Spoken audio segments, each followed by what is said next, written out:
आवाज दे के प्रभु ना बुलाओ, आवाज दे के प्रभु ना बुलाओ, है नजदीक नजरों से पर्दा हटाओ।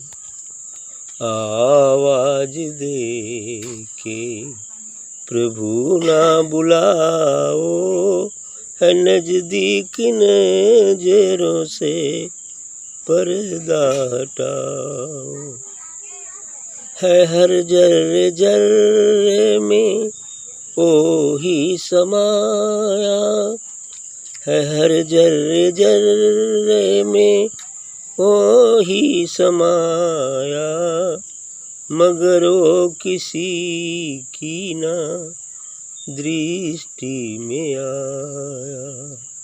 है हर जर्रे जर्रे में ओ ही समाया, मगर वो किसी की ना दृष्टि में आया। है आनंद गाओ और आनंद मनाओ, है आनंद गाओ और आनंद मनाओ,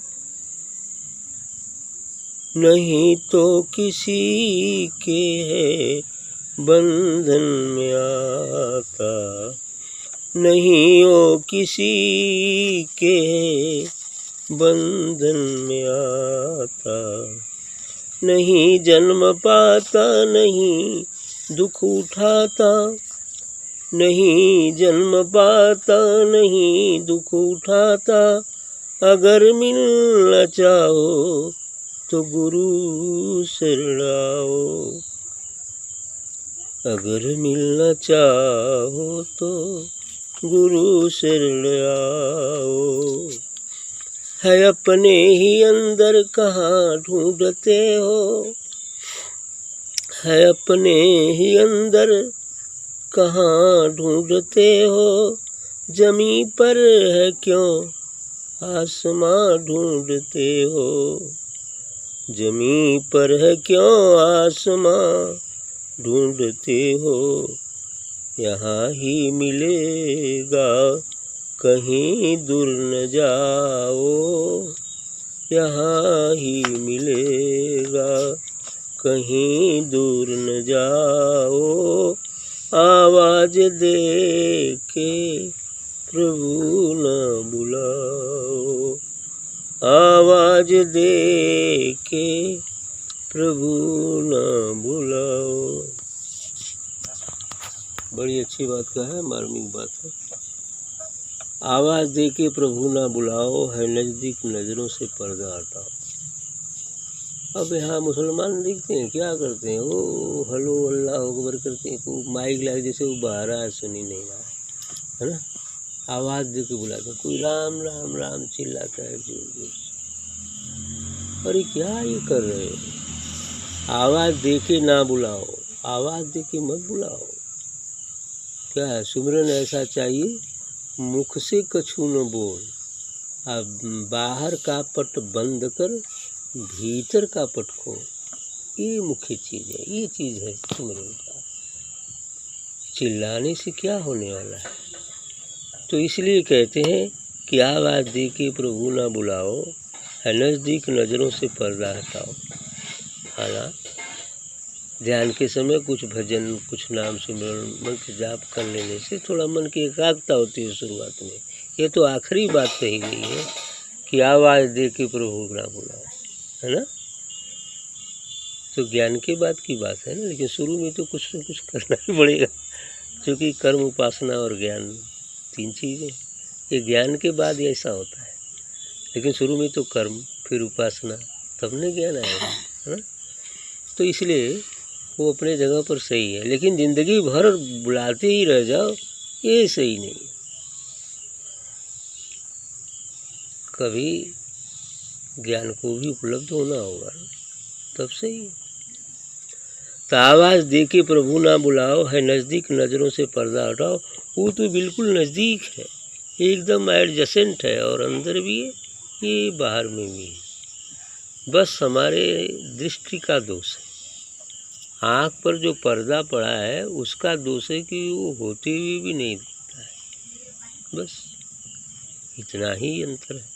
इसलिए करें कि जो पर्दा पड़ा है आँख पर, उस पर्दे को मात्र हटा दो, बस हो जाएगा दीदार। लेकिन पर्दा हटाने के लिए ही तो ये साधना सत्संग है। वो घूंघट जो एक बात कहेगी, वो घूंघट को ही हटाना है। घूंघट ही वो पर्दा है, और उसको हटाने का माध्यम मात्र ध्यान और सत्संग ही है, जिससे ये ज्यों ही पर्दा हट जाएगा त्यों ही वो दिख जाएगा। है हर जर्रे जर्रे में वो ही समाया, मगर वो किसी की ना दृष्टि में आया। एकदम सही है। जर्रे जर्रे में एक एक धूल का जो जर्रा कण होता है, इसमें भी है वो, एक एक पत्ते में भी है ना। महान बट वृक्ष में भी है, एक छोटे से तृण में भी, दूब में भी है, सब जगह वो विद्यमान है, सब जगह है। लेकिन देखने में नहीं आता, आएगा भी नहीं जब तक कि आँख नहीं खुले। इसलिए कि जब आँख खुल जाती है तो कण कण में वो विराजमान दिखता है। ऐसा ही, और जिनकी आँख बंद है वो सामने भी बैठा रहेगा तो नहीं दिखेगा। ये भी बात है ना। वो सामने भी बैठा है तो नहीं दिखेगा। है हर जर्रे जर्रे में वही समाया, मगर वो किसी की ना दृष्टि में आया। किसी की दृष्टि में नहीं आता, केवल संत महापुरुषों को छोड़कर अन्य किसी की दृष्टि में नहीं आता। उनकी भी दृष्टि में पहले नहीं आता, वो तो जब पर्दा हटा देते हैं तभी ना आता है। वो तो प्राइमरी स्टेज में वही होती है। तो है आनंद गाओ और आनंद मनाओ, तब करें कि एकदम आनंद जब पर्दा हट जाएगा तो आनंद ही आनंद है। गाओ भी आनंद में, खुशी मनाओ, खुशियाँ मनाओ, आनंदमय हो जाओ। ऐसा ही है। नहीं वो किसी के है बंधन में आता, नहीं जन्म पाता, नहीं दुख उठाता। हाँ यही है, वो किसी के बंधन में रहने वाला नहीं है, वो स्वतंत्र है, किसी के बंधन में नहीं रहता। संत न किसी के बंधन में रहता है, न किसी को बंधन में रखता है। दोनों बातें हैं, बंधन में नहीं रहता न बंधन में रखता है। वैसे ही परमात्मा भी किसी के बंधन में नहीं है, न कोई उसके बंधन में। सभी स्वतंत्र हैं, सबको स्वतंत्र रखा है। कर्म करने की स्वतंत्रता सभी मनुष्यधारियों को है। अब वो मन चाहे जो करे, वो अपने तरफ से कोई बंधन नहीं लगाता। अब तुम स्वयं सोचो कौन सा करने में हमारा भलाई है और कौन सा कार्य करने में बुराई, स्वयं को सोचना होता है। नहीं वो किसी के है बंधन में आता, नहीं जन्म पाता, नहीं दुख रहा। वो जन्म भी नहीं लेता, अजन्मा है, अजन्मा है, निराकार है, निर्गुण है, चैतन्य है, चिरंतन है। ऐसा वो ज्योति स्वरूपा है। वो जन्म नहीं लेता, उसकी विभूतियाँ जन्म लेती, वो जन्म नहीं लेता। वो अजन्मा है, शाश्वत, कभी जन्म नहीं लेता। तो जन्म ही नहीं तो दुख उठाने का सवाल ही नहीं उठता, क्योंकि जन्म के बाद तो दुख होता है, फिर मृत्यु होता है, नानाविध कष्ट आते।